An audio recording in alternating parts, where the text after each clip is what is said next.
Hello everybody, this is Grandmaster Damian Lemos here for onlinechesslessons.net, and in this DVD we'll continue analyzing tactics.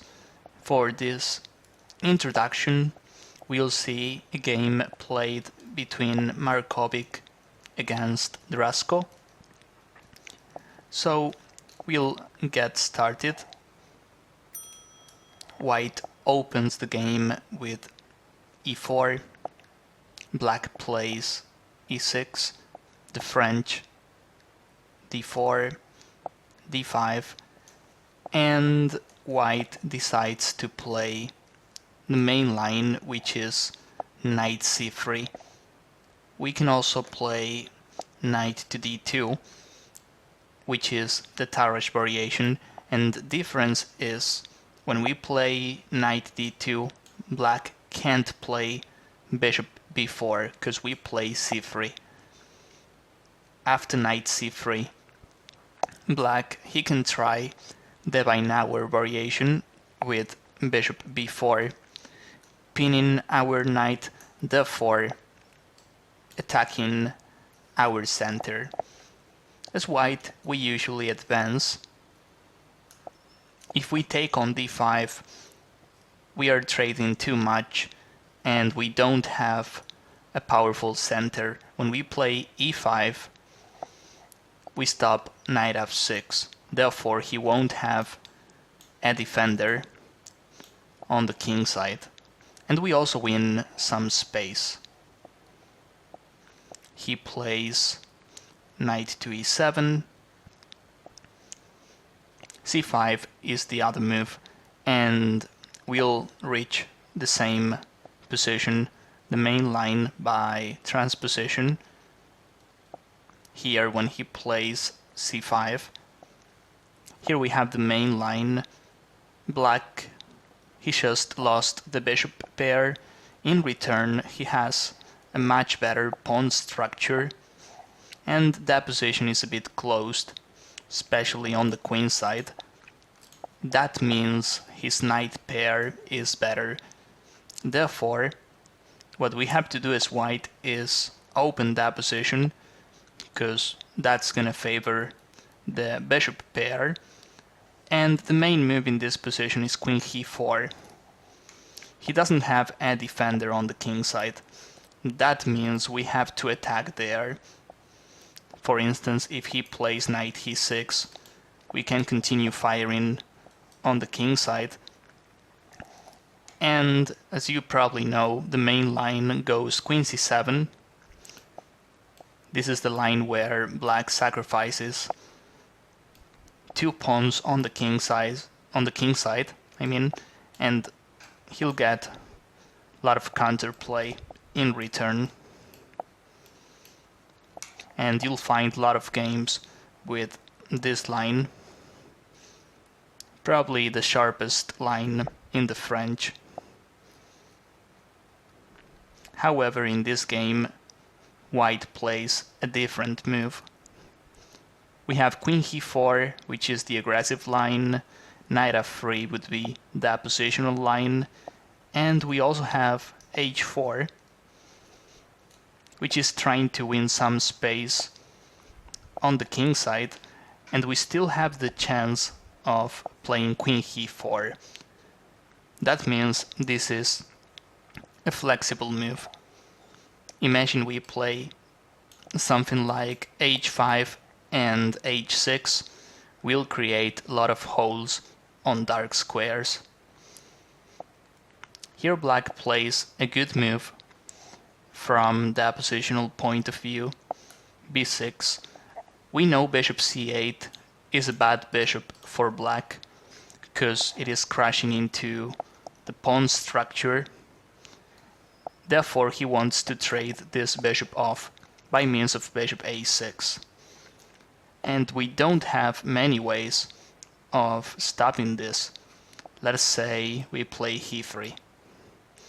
He'll play bishop a6, and if we move the bishop, okay, we stopped the trade, but he has such a powerful bishop on that diagonal at some point we'll have to play bishop f1, so this maneuver doesn't make any sense.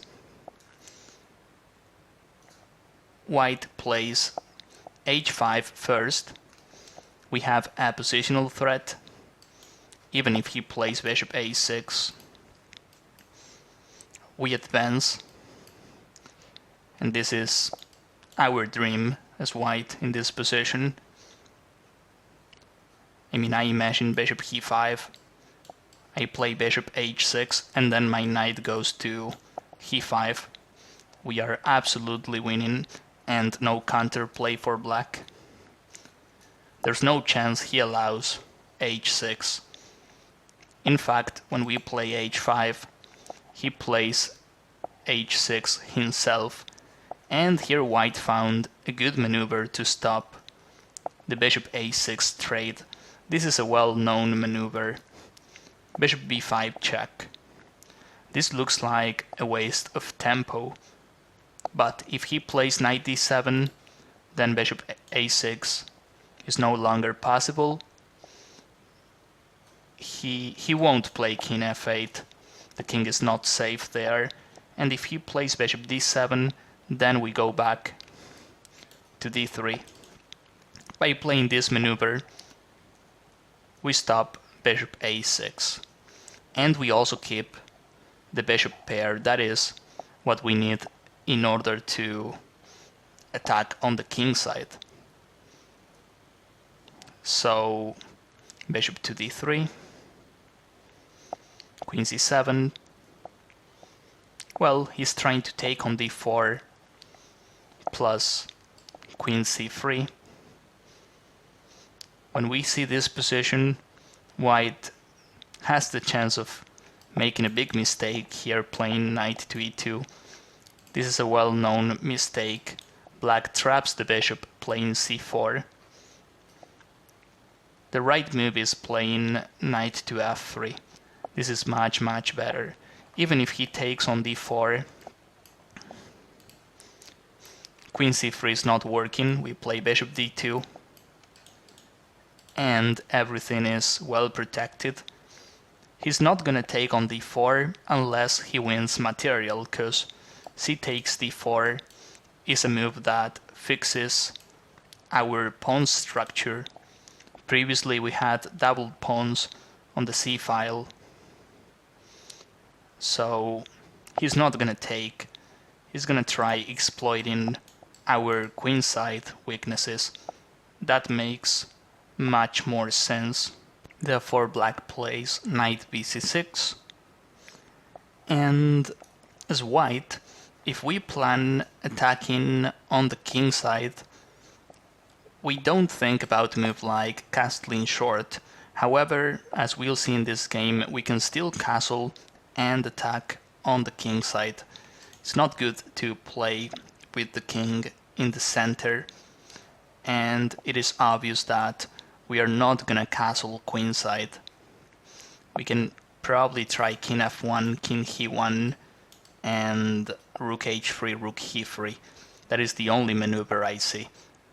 However, we'll see that if we castle, we can still try something like this, and we are still attacking on the king side. So we castle, he castles short, and that is a bit surprising. Well, I mean, we are gonna attack on the king side, but if he castles queen side, this is a bit risky too. We can easily open the queen side by means of d takes c5, maybe c4. This is too risky. I also see a move like rook b1, and we have chances on the b file. So maybe if black wants to castle queenside, he has to play c4 first. Then I think the idea makes much more sense. But I still think white has attacking chances on the king side, because that position is pretty closed. We can maneuver as much as we want. So let's see what happens in the game. Black castles, and now he's trying to play something like f6. I believe he wants to play f6 because his king is at risk. At some point we can try sacrificing on h6, and he doesn't have many defenders on the king side. And here white plays bishop to e3. I like this development move. As I was saying, we can try sacrificing on h6. And knowing that he'll try f6, the other move I like is rook to e1. If he plays a move like f6, then his e6 pawn is going to be weak. Or we can also try bishop f4, and after this variation he'll have a backwards pawn on e6. I think we have a clear positional advantage. We can also triple lap or double lap on the e file. So I like rook e1 because basically we are stopping his counterplay. Bishop e3, well, we also have a threat, but I don't think we really want to take on c5. All we want to do here is open the king side. And I think this is a mistake by black, probably the first mistake in this game. This move is fixing our pawn structure. Of course we take with the pawn. He doesn't have to take, he can play something else, because if we take on c5, then the e5 pawn is hanging, so he can try closing that position with c4, and once we play bishop e2, then he can try playing f6, or maybe he can try playing rook c8 and improve on the queen side. This move is helping us a lot, and since we have the bishops, we can also try playing something like c4, because we open that position much more. He plays knight f5, and okay, this is interesting. This move is tempting, although now we have opposite color bishops. I don't think this is better for us. Without bishop d3 it's tough to attack, and he'll improve a lot on the queen side. I realize knight takes e3 is not a threat. I mean, if he takes, we open the f file, and this is better for us. In fact, I want him to take on e3. That is why I like this move by white. I like c4. We open that position as much as we can. And here we see another mistake. This is not an obvious one though. Looks like a logical move. The best move was knight to e7, and somehow he's blocking on d5. The thing is, he has to stop our advance in the center. Here, for instance, I think black has a solid position. We still have the bishops, but he's got a solid position. After this move, after d takes c4, we can take on f5, and this time it's different because we'll have the chance of advancing, and we'll have two passers in the center. Also, that position is open, and we have opposite color bishops. When we have opposite color bishops, that is favoring the attacking side. Here we have to attack on dark squares, and white plays queen c1, trying to take on c4. That looks like the first idea, and the other idea is to just take on h6. and we open his king. So black has to decide which pawn to defend. He can protect c4, or he can protect h6. If he plays a passive move like king h7, then we just take, and this is a tough position for black. He can't stop d5, and we'll have an extra pawn. Looks like an extra pawn.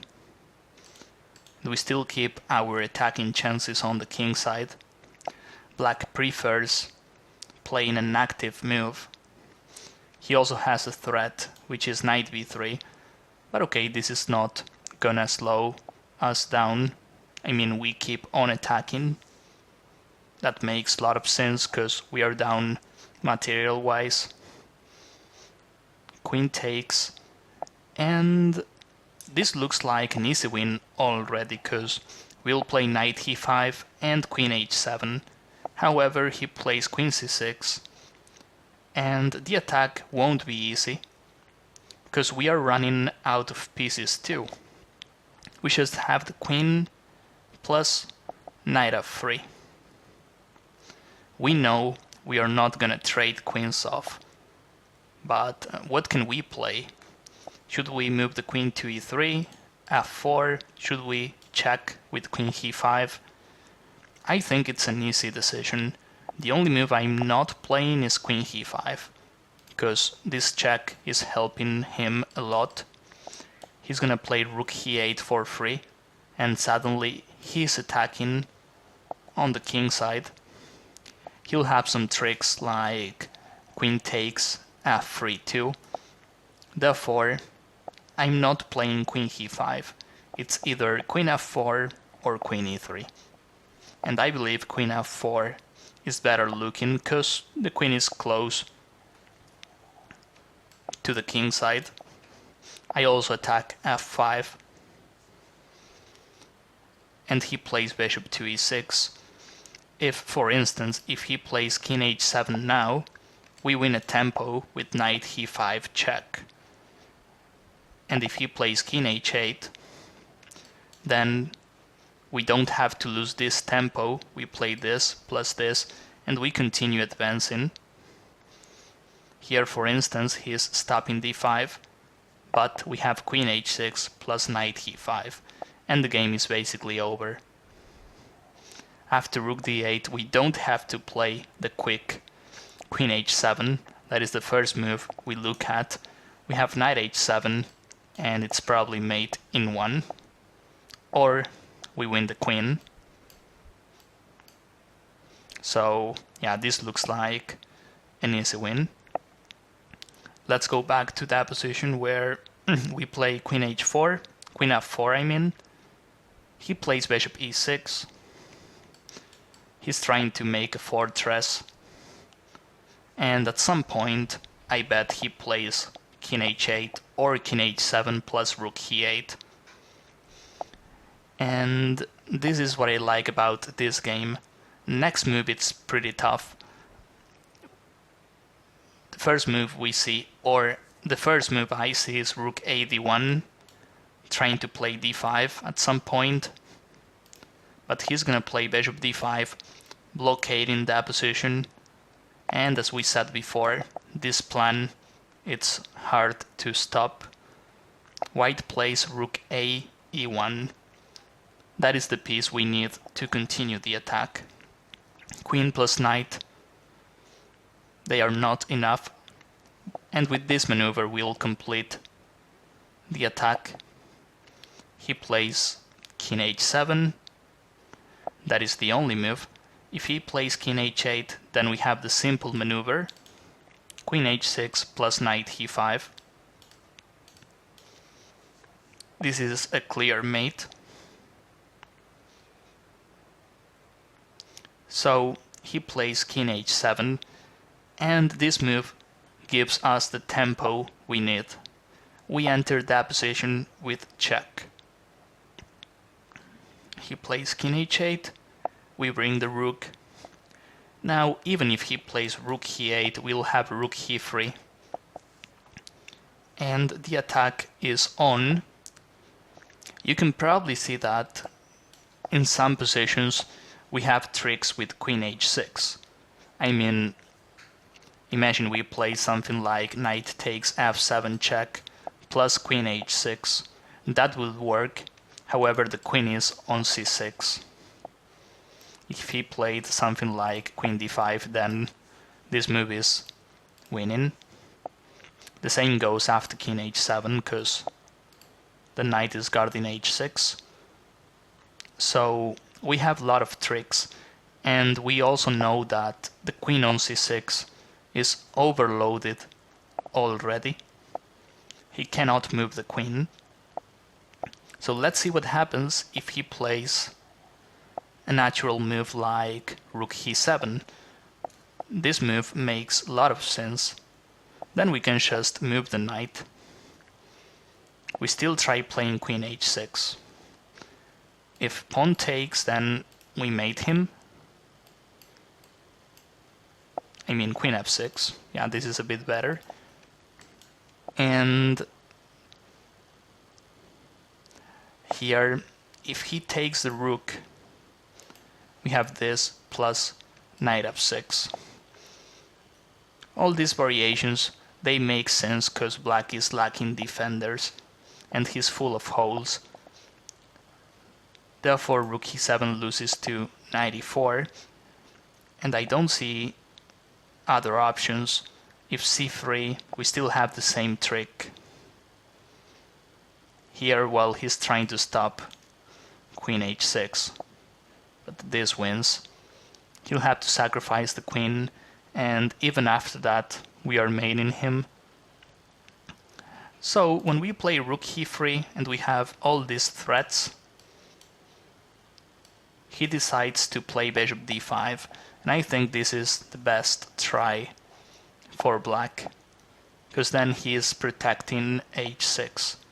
However, we have what we call obstruction.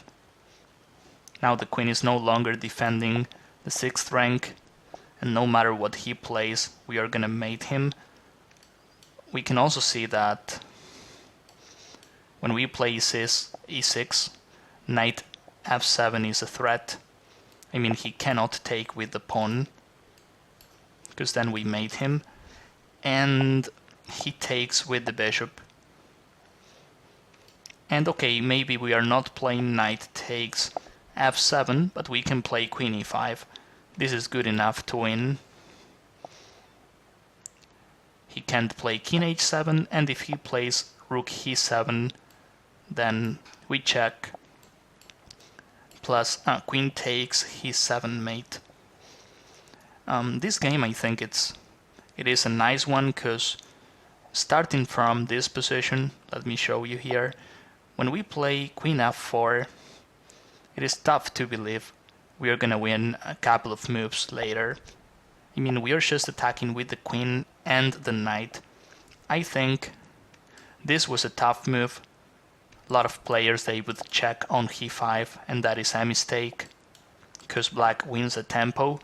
And the other tough move is playing rook a e1. These two moves are the winning moves in this game. So I hope this analysis was useful. I hope you learned something out of this game, and we'll continue analyzing in the next video. Thank you. This is Grandmaster Damian Lemos here for onlinechesslessons.net. First of all, I hope you enjoyed this video. If you would like to receive more free chess videos from us, you can just click the subscribe button below. I would also highly recommend signing up for my free mail course, the 10 Grandmaster Secrets to Dominate Chess. During this exclusive course from onlinechesslessons.net, I'll share with you my own Grandmaster shortcuts to effective attacking, defending, and growth hacks to improving your chess without complicated books or memorization. So sign up by clicking the sidebar on the right, and I know you won't be disappointed.